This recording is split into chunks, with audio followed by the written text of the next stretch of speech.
Mari menatap ronde ketiga kualifikasi Piala Dunia Zona Asia yang masih ada harapan untuk lolos, dan Indonesia berencana mendatangkan pemain naturalisasi baru. Memang di timnas Indonesia saat ini sudah ada pemain sekaliber seperti Ragnar Oratmangun, Rafael Struijk, Ivar Jenner, dan kawan-kawan.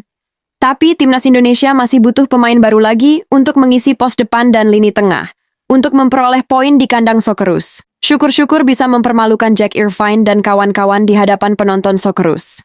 Mengalahkan Australia di laga lanjutan kualifikasi Piala Dunia ronde ketiga zona Asia, hukumnya bukan sunnah lagi tapi sudah wajib. Indonesia yang masih berada di klasemen 3 grup C masih rawan digoyang oleh Arab Saudi, Bahrain, dan China. Poinnya sama, hanya terpaut selisih gol saja.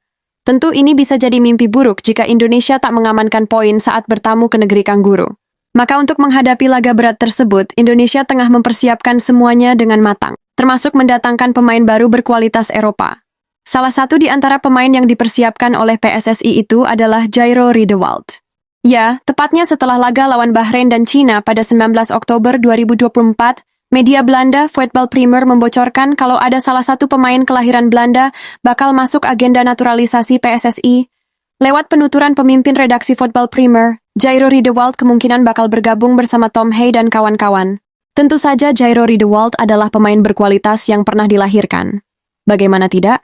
Dia pernah memperkuat klub papan atas Eropa, Crystal Palace. Dia mulai berseragam di Eagles pada musim panas bulan Juli 2017. Pemain kelahiran 9 September 1966 tersebut berperan sebagai gelandang bertahan. Kedatangan Riedewald bisa membuat lini tengah timnas Indonesia makin hidup. Sebab pemain yang pernah memperkuat timnas Belanda dari kelompok usia hingga senior ini dikenal lincah, kuat, dan cepat. Ia punya daya jelajah di lini tengah bagus. Bahkan pelatih Crystal Palace kala itu, De Boer mengakui skill yang dimiliki Riedewald.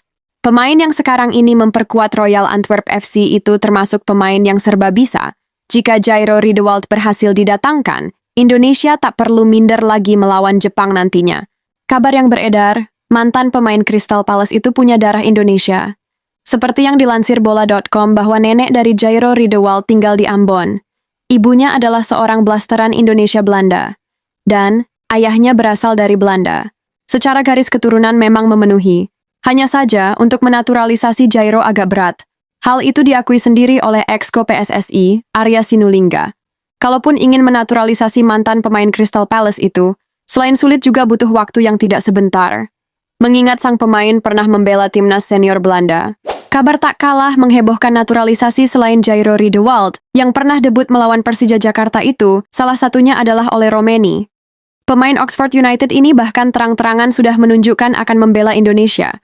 Pemain berusia 24 tahun itu sempat nonton langsung laga Indonesia menjamu Jepang pada 15 November 2024.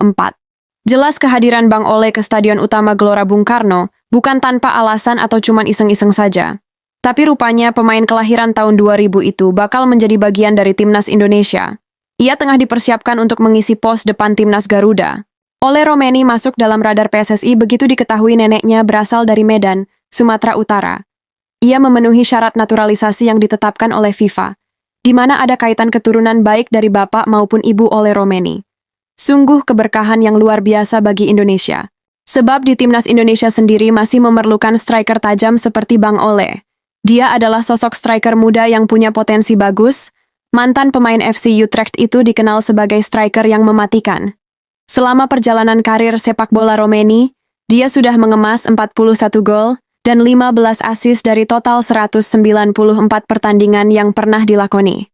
Catatan statistik tersebut membuktikan kalau Ole Romeni striker yang bisa diandalkan. Ole tak hanya seorang pemantul bola, tapi juga punya mobilitas tinggi. Pergerakannya tak cuma berkutat di lini depan, tapi juga menyisir di posisi sayap. Ole Romeni juga mau turun menjemput bola. Saat ini Ole Romeni memang jadi fokus PSSI. Arya Sinulinga mengatakan bahwa dokumennya hampir selesai. Meski masih proses namun sudah mendekati final. Harapannya, proses naturalisasi pemain Oxford United itu bisa selesai sebelum laga melawan Australia, sehingga bisa langsung debut di laga 20 Maret 2025. Selain Ole Romeni, jelang menghadapi Australia, PSSI juga menyiapkan striker baru. Dia adalah Mauro Zijlstra. Namanya mungkin tidak asing. Sebab pemain yang membela FC Volendam itu telah lama santer dikabarkan akan membela timnas Indonesia.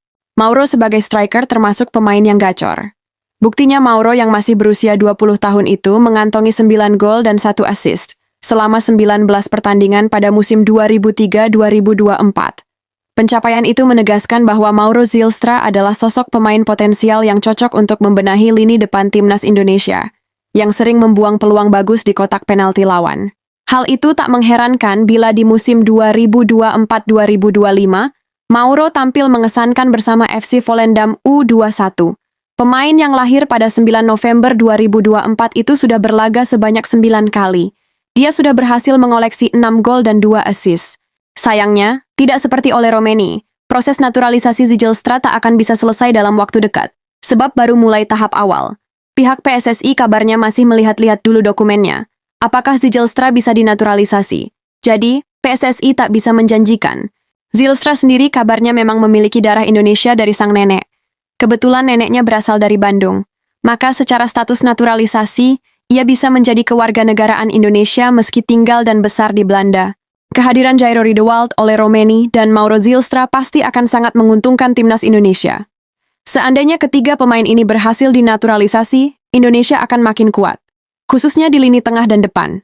Ketika timnas Indonesia kuat, maka potensi untuk menang pun meningkat. Mari kita berdoa agar proses naturalisasi pemain abroad lancar-lancar saja, sehingga sisa laga di kualifikasi Piala Dunia ronde ketiga zona Asia, Indonesia meraih kemenangan demi kemenangan.